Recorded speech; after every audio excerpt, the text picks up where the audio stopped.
క్రీస్తునందున్న ప్రియులకు ప్రేమతో వందనాలు తెలియజేయుచున్నాను.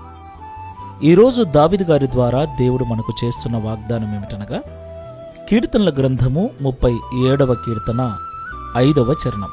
నీ మార్గమును యెహోవాకు అప్పగింపుము, నీవు ఆయనను నమ్ముకొనుము, ఆయన నీ కార్యము నెరవేర్చును. ఆమెన్. నా ప్రియమైన సహోదరి సహోదరులారా, ఈ లోకంలో జీవిస్తున్న మనమందరము కూడా ఉదయం లేచింది మొదలు రాత్రి పడుకునేంత వరకు అనేక రకాల పనుల నిమిత్తమై బయటికి వెళ్తూ ఉంటాం. అనేక మార్గాలలో ప్రయాణించవలసి వస్తుంది. మనకు తెలుసు, మన చుట్టూ జీవిస్తున్న వారిలో ఎంతోమంది పని కొరకు బయటికి వెళ్ళిన వారు, ఉద్యోగము కొరకు, వ్యాపారం కొరకు ఇంటి నుండి బయటికి వెళ్ళిన వారు రోడ్డు ప్రమాదాలలో మరణించి శవాలుగా ఇంటికి చేరటం ఆయా సమయాలలో మనము గమనిస్తూ ఉంటాం. అవును ప్రియులారా, మనం వెళుతున్నటువంటి త్రోవ అనేక ప్రమాదాలతో, అపాయాలతో, సాతాను సంబంధమైన చీకటి శక్తులతో నింపబడి ఉంటుంది.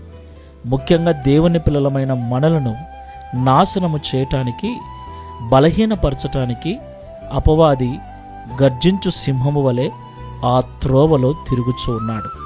అయితే దేవుడు మనతో మాట్లాడినట్లుగా మనము ఏ మార్గము గుండా వెళ్ళవలసి ఉందో ఆ మార్గమును ప్రార్థనాపూర్వకముగా దేవునికి అప్పగించి దేవుని మీద మనము నమ్మకం కలిగి పని చేసినట్లయితే దేవుడు మనము తలపెట్టిన కార్యమును సఫలపరుస్తాడు.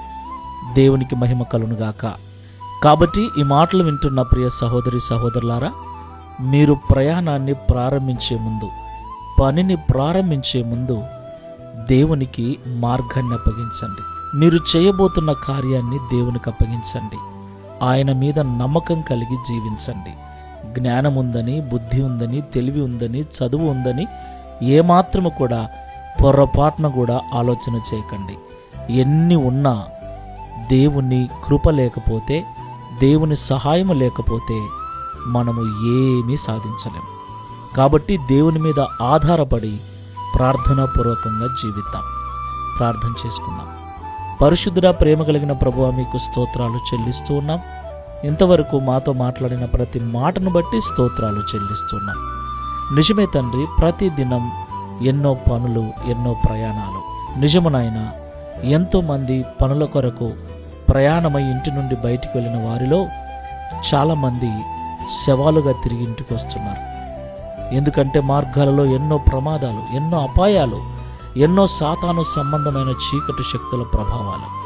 అయితే నీ బిడ్డలమైన మేము వెళ్ళే త్రోవను నీకు అప్పగించినప్పుడు, చేయబోతున్న కార్యమును నీకు అప్పగించి నీ మీద మాత్రమే నమ్మకం పెట్టుకుని జీవించినప్పుడు మా కార్యమును సఫలపరుస్తారని, మా మార్గములో మాకు తోడుగా ఉండి నడిపిస్తారని మాతో మాట్లాడినందుకు స్తోత్రాలు చెల్లిస్తూ ఉన్నాం.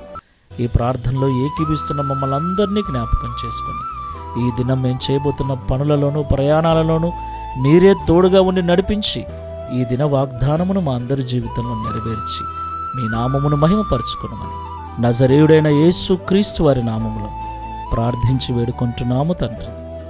ఆమేన్. Praise the lord. God bless you all.